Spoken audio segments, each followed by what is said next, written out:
నాగార్జున గారు ఉసురు తీయడం లేదంటే ఉసురు తీస్తానని హెచ్చరించడం. మొన్న 1వ తారీఖునే అంటే ఈ నెల 1వ తారీఖున అంటే 3వ తారీఖున పింఛన్లు ఇచ్చారు. ఆ రోజు 39 మంది అవ్వాతాతల ప్రాణాలు తీసినటువంటి చంద్రబాబు అండ్ టీం ఇప్పుడు మళ్లీ 1వ తారీఖు వస్తోందంటే మళ్లీ కుట్రలు చేసి దాన్ని రాష్ట్ర ప్రభుత్వం పైకి నెట్టేస్తున్నారు. స్పష్టంగా ఈసీ ఆదేశాలను రాష్ట్ర ప్రభుత్వం పాటిస్తోంది. 48 లక్షల మంది అవ్వాతాతల ఖాతాల్లో పింఛన్ జమ చేయబోతోంది.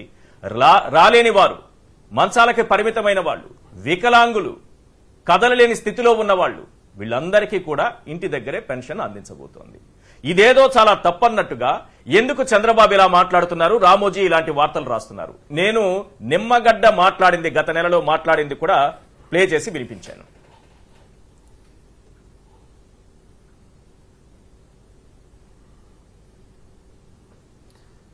ముందుగా తెలుగు ప్రజల మనస్సాక్షి సాక్షి టీవీ ప్రేక్షకులకు అన్న ప్రసాదనకి మరో పెద్దలు వీరందరికీ ముందుగా నా నమస్కారాలు తెలియజేస్తున్నానండి. చంద్రబాబు నాయుడు గురించి మనం ఎన్నాళ్ళ నుంచో మాట్లాడుకున్నాం. అతని వ్యక్తిత్వం కానీ అతని చరిత్ర కానీ ఏది చూసినా కూడా ఎప్పుడూ పేదవారికి వ్యతిరేకంగా ఉండడం, సభ్యత సంస్కారాలకు కనీసం మచ్చుకు కూడా తన నిర్ణయాల్లో ఉండకపోవడం, ఏకాడికి రైతుల్ని, కార్మికుల్ని, కర్షకుల్ని, ముఖ్యంగా మహిళల్ని అత్యహేయంగా చూడడం, విడి కులాలైనటువంటి బడుగు బలైన వర్గాల జాతులు రెండో శ్రేణి, ద్వితీయ శ్రేణి వ్యక్తులుగా చూడడం అనేది చంద్రబాబు నాయుడు గారికి ఆది నుంచి అలవాటుగా మారిపోయినటువంటి మనం గెలిచాం. ఇందాక మీరు ఒక వీడియో ప్లే చేశారు. సిటిజన్ ఫర్ డెమోక్రసీ తరపున కార్యదర్శిగా ఉన్నటువంటి నిమ్మగడ్డ రమేష్ చౌదరి గారు ఏం చెప్తారంటే, మీకు వాళ్ళకి పెన్షన్ అట్లిస్తే అభ్యంతరం లేదు, వీళ్ళకి ఇలా పంపిస్తే మాకు అభ్యంతరం లేదు, వాళ్ళకి ఇలా రేషన్ బియ్యం ఇస్తే మాకు అభ్యంతరం లేదు, ఈడెవడన్నా షేర్ ఖానా లేకపోతే పైనుంచి ఊడిపట్టినటువంటి మహారాజా, అసలు వీడి అభ్యంతరాలు ఎవరికి కావాలి? అసలు ఎవడీడు? ఎప్పుడో ఒక 20 ఏళ్ల క్రితమో 30 ఏళ్ల క్రితమో ఒక ఎగ్జామ్ రాసి పాస్ అయ్యి అది ఎట్టస పాస్ అయ్యాడో ఏదో మన కేడర్కి వచ్చి పడ్డం మనకున్నటువంటి సమస్య అయిపోయి సుమారుగా 61 లక్షల మంది లబ్ధిదారులకి, అందులో ముసలి ముతకా ఉన్నారు, వితంతులైనటువంటి మహిళలు ఉన్నారు, అంగవైకల్యం ఉన్నటువంటి ఆడవారు మగవారు ఉన్నారు, చాలా దీర్ఘకాలిక సమస్యలు ఉన్నటువంటి చాలామంది లబ్ధిదారులు ఉన్నారు. వారికి పెన్షన్ ఇస్తే అసలు వీడి అభ్యంతరాలు ఏంది నాకు అర్థం కావట్లా. వీడి చర్యల ప్రకారమే రాష్ట్ర ప్రభుత్వం కానీ, సిఎస్ కానీ, ఎన్నికల కమిషన్ కానీ ఎందుకు ప్రవర్తిస్తుంది? వైఎస్ఆర్ కాంగ్రెస్ పార్టీ వచ్చిన తర్వాత 58 నెలల పాటు వరుసగా ప్రతిరోజు 1వ తేదీనే పెన్షన్ ఇచ్చేటువంటి కార్యక్రమం జరిగింది. ఏమైంది? ఈ 2 నెలల పాటు పెన్షన్ 1వ తేదీ ఇస్తే ఓటర్లు ప్రభావితం చెందుతారని ఎన్నికల కమిషన్ ఎందుకు అనుకుంటుంది? ఎందుకు తెలుగుదేశం పార్టీ వాళ్ళు అనుకుంటున్నారు? 58 నిజంగా 2 నెలలు 1వ తేదీనే పెన్షన్ ఇవ్వడమే జగన్మోహన్ రెడ్డి గారు సాధించినటువంటి అతి గొప్ప విజయం అని మీరు భావిస్తే, ఈ 2 నెలలు ఇవ్వకపోతే ఇచ్చినటువంటి 58 నెలల యొక్క ప్రభావం ఉండదా? కేవలం వాళ్ళు బడుగు బలహీన వర్గాలని, వారి గొంతు ఎత్తలేరని, వారు తిరిగి రోడ్ల మీదకి వచ్చి అరవలేరని, వారికి తెలుగుదేశం పార్టీ యొక్క స్థితిగతుల్ని వాటిని క్వశ్చన్ చేయలేరనే కదా వారి మీద అంత పెద్ద నిర్ణయం తీసుకోగలిగారు. వారికి అవకాశం లేదనేటువంటి భావనలో మీరు ఉండొచ్చు. కానీ రేపు 13వ తేదీ తెచ్చుకునేలా కుట్రలు చేస్తున్నారట సార్.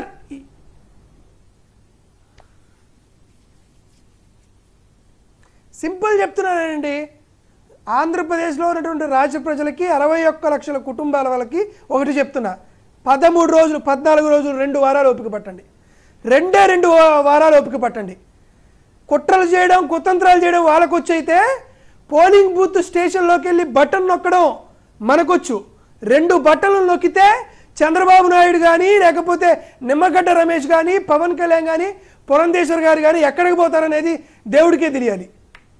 మాకు అవకాశం వస్తుందండి. పేదవాళ్ళం అయితే అయి ఉండొచ్చు, డబ్బులు లేని వాళ్ళం అయితే అయి ఉండొచ్చు, గొంతులో సత్తా లేని వాళ్ళు అయితే అయి ఉండొచ్చు, రేపొద్దున మీ అంత డబ్బులు ఉన్న వ్యక్తులు కాకపోయి ఉండొచ్చు. కానీ మాకు ఒక అవకాశం వస్తుంది. అవకాశం వచ్చిన రోజు ఖచ్చితంగా మా బలం ఏంటో తెలుగుదేశం పార్టీకి, చంద్రబాబు నాయుడు గారికి అర్థమవుతుంది.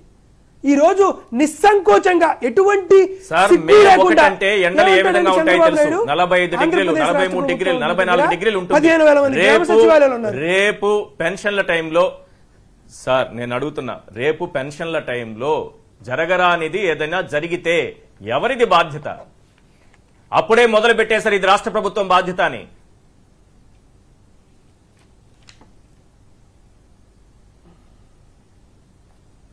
సార్ ఒకటి చెబుతానండి, ఎవరు విదీషకుడో, ఎవడు జోకరో, ఎవడు చేతగాని వాడో చంద్రబాబు నాయుడు గారిని చూస్తే తెలుస్తుంది. ఎవరు 55 నెలలు 80 నెలలు ఇచ్చిన వాడో, ఎవడు మాట మీద నిలబడిన వ్యక్తో, ఎవరు ఇచ్చిన మాటకు కట్టుబడి ఎన్నికల హామీలకు పవిత్ర గ్రంథ స్థాయినిచ్చారో ఆంధ్రప్రదేశ్ రాష్ట్ర ప్రజలందరికీ తెలుసు.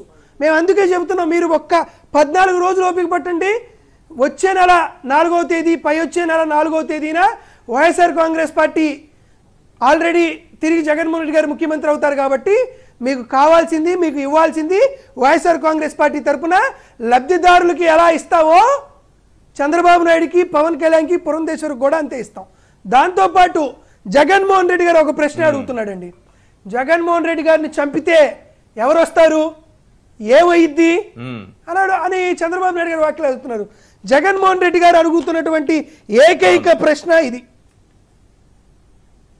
భారతదేశ చరిత్రలోనే, బహుశా ప్రపంచ చరిత్రలోనైనా 5 ఏళ్ల పరిపాలన పూర్తయిన తర్వాత తన పాత మేనిఫెస్టోని ఇలా ప్లకార్డులాగా పట్టుకొని, ఈ ఎన్నికల మేనిఫెస్టో మీకు అమలయ్యిందని మీరు భావిస్తేనే నాకు తిరిగి ఓటేయండి, నన్ను ఆశీర్వదించండి అని జగన్మోహన్ రెడ్డి గారు నూతన చరిత్రకు శ్రీకారం చుట్టాడు.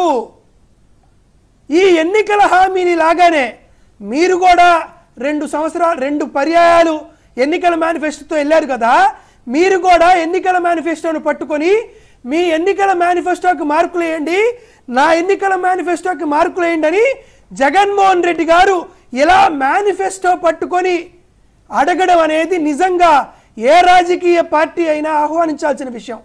అక్కడ ప్రసాద్ గారు ఉన్నారు, ఎనలిస్టు, న్యూట్రల్ వ్యక్తి, ఆయన్ని అడగండి. బహుశా భారతదేశ చరిత్రలో ఏ రాజకీయ పార్టీకి సంబంధించినటువంటి నాయకుడు ఈ విధంగా ఎన్నికల్లో ప్రజల్ని ఓట్ల కోసం అభ్యర్థించినటువంటి చరిత్ర ఉందా లేదా అని. జగన్మోహన్ రెడ్డి గారు ఇటువంటి ఒకే ఒక ప్రశ్న అడిగినందుకు జగన్మోహన్ రెడ్డి గారిని ఫిజికల్ గా ఎలిమినేట్ చేద్దామని విజయవాడలో రాళ్ల దాడి చేయించారు. ఈ రోజు నేరుగా చంద్రబాబు నాయుడు గారు నిన్ను చంపితే ఎవరు వస్తారు అని అడుగుతున్నాడు. రేపొద్దున ఏం చేస్తారనేది భయంగా కలుగుతుంది. జగన్మోహన్ రెడ్డి గారు చేసినటువంటి తప్పేంటి?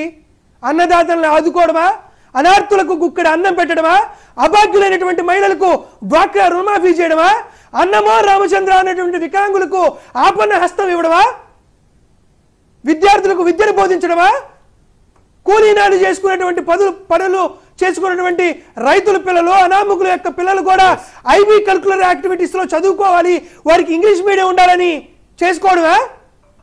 జగన్మోహన్ రెడ్డి గారు తన 5 ఏళ్ల పరిపాలనలో తన కుటుంబానికి సంబంధించినటువంటి వ్యక్తులనన్నా పోగొట్టుకున్నాడేమో కానీ వారు అడిగినటువంటి పనైనా ఇది అన్యాయం అయితే, అనైతికమైతే చేయనని మాటిచ్చాడే కానీ ఏ రోజైనా బడుగు బలహీన వర్గాల జాతుల ఆత్మగౌరవ కేతనాన్ని ఎగలేయడానికి జగన్మోహన్ రెడ్డి గారు ముందడిగేస్తే అతన్ని చంపుతామని బెదిరిస్తారా? అతన్ని ఈ ప్రపంచం నుండి దూరంగా పంపిస్తామని బెదిరిస్తారా? అతన్ని కర్కశంగా హతమారుస్తామని ప్రజాస్వామ్యంలో పబ్లిక్ గా వ్యాఖ్యానాలు చేస్తారా? మాకు శక్తి లేదా జగన్మోహన్ రెడ్డి గారిని కాపాడుకునేటువంటి శక్తి? విజయమ్మ గారు ఒకరోజు నాకు బాగా జ్ఞాపకం ఉంది, 2017 నవంబర్లో అనుకుంటా జగన్మోహన్ రెడ్డి గారిని పాదయాత్రకు పంపిస్తూ ఒక మాట చెప్పింది. నా తండ్రి, నా భర్త ఇలానే ప్రజల్లోకి దగ్గరికి వెళ్తూ అనుమానాస్పదంగా మృతి చెందాడు. ఆ తరువాత నా భర్త యొక్క వారసత్వాన్ని కొనసాగిస్తూ జగన్మోహన్ రెడ్డి గారు ముందుకొచ్చారు. ఈరోజు నా బిడ్డని ప్రజలైనటువంటి మీ చేతుల్లో పెడుతున్నా, కాపాడుకునేటువంటి శక్తి సామర్థ్యం మీకుందని నమ్ముతున్నానని ఆ రోజు విజయమ్మ గారు చెప్పారు. ఆ రోజే మేము ప్రొటెక్టర్లుగా నిచ్చాం. మీరు చంపితే మేము కూడా తిరిగి అదే పని చేస్తామనేటువంటి వ్యాఖ్యలకు వైఎస్ఆర్ కాంగ్రెస్ పార్టీ కార్యకర్తగా, అధికార ప్రతినిధిగా, మేము ప్రజలుగా మేము వెళ్ళట్లా. దమ్ముంటే జగన్మోహన్ రెడ్డి గారి పైన మీరు చెయ్యి వేయండి.